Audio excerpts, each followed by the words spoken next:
Hello again. I finally got some decent results with the rendering that I've been trying to do. I have a room here with some pillars, and as you can see, I'm getting a solid 60 frames per second here. I wanted to show the afterburner graph up here, but for whatever reason I was goofing out my textures. If I disable VSync, I can get myself up to 500 frames. I max out my engine at 500 because I don't want my 3080 to fry itself accidentally. So I added some lights. Well, first of all, let's activate foveated rendering. And you can see how over here it loses detail and gets it back again as I move the mouse back. And if you follow the mouse pointer, you can't really see any changes happening in the scene much at all. So let's add some lighting and some shadows. And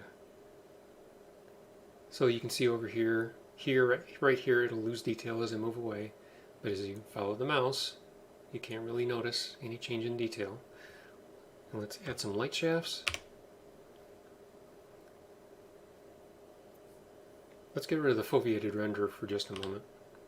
So you can see my frame rate right now is around 99 or 100 or so. And this is pinning my video card at 100% power and 100% usage.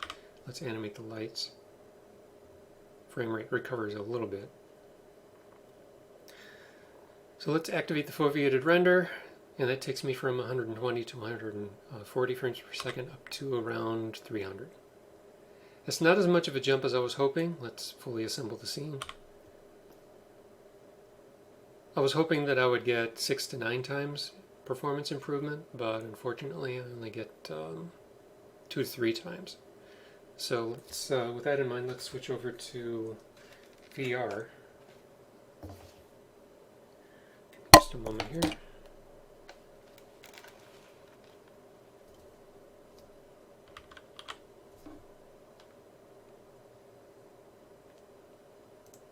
Just making sure everything's working. This might freeze my display, I hope not. Okay, good, we're working. Let's get rid of that.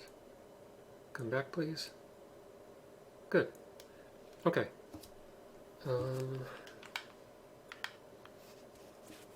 Okay, so, oops, let's get my hand out of the way.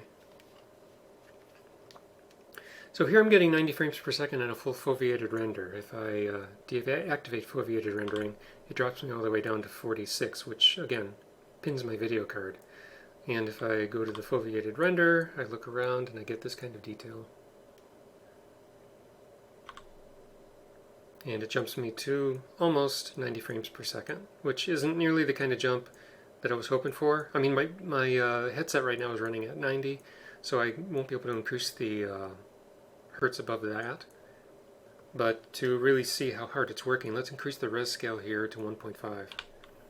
And now my frame rate drops all the way down to 50. Without the foveated render, it drops all the way down to 20 to 35. Actually, it's sticking around 20. But the foveated render only gets me up to around 50 or 55, which is really disappointing. And you might even see some artifacting on the right side and the upper side with some vertical lines. I'm not sure what's going on there. I'll have to see what's happening with that. Let's freeze the lights here for just a moment. I just wanted to show off a couple of other things. Let's drop my res scale down so I get a better frame rate.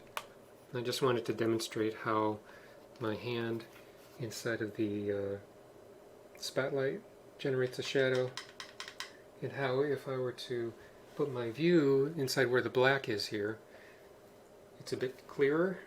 I can see through the light shaft a little bit, but if I move this way, it starts to get cloudy again because the light is blocking my vision. So I thought that was kind of cool. Another thing I want to show off is using noise to clean up textured spotlights when you're doing light shafts. Without noise, you get all of this artifacting, this scaling that happens inside of the light shaft. So I use a noise texture to vary the beginning position of my sample for calculating the light shafts, and it gets rid of all of that. So anyway, I just wanted to show all of that off and say that, unfortunately, Foveated render really didn't give me the frame rate results that I was hoping for. You can see there it's actually dropping down to 70 sometimes until I animate again, and it seems to recover a little bit better.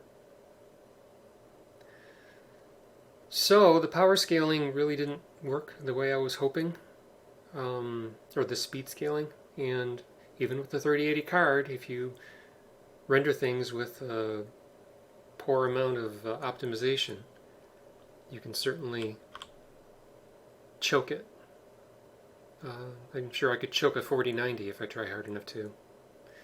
So anyway, that's it for this video. When I have something more interesting to upload, I will do so. But that's going to be it for my experimentation with foveated rendering for the time being.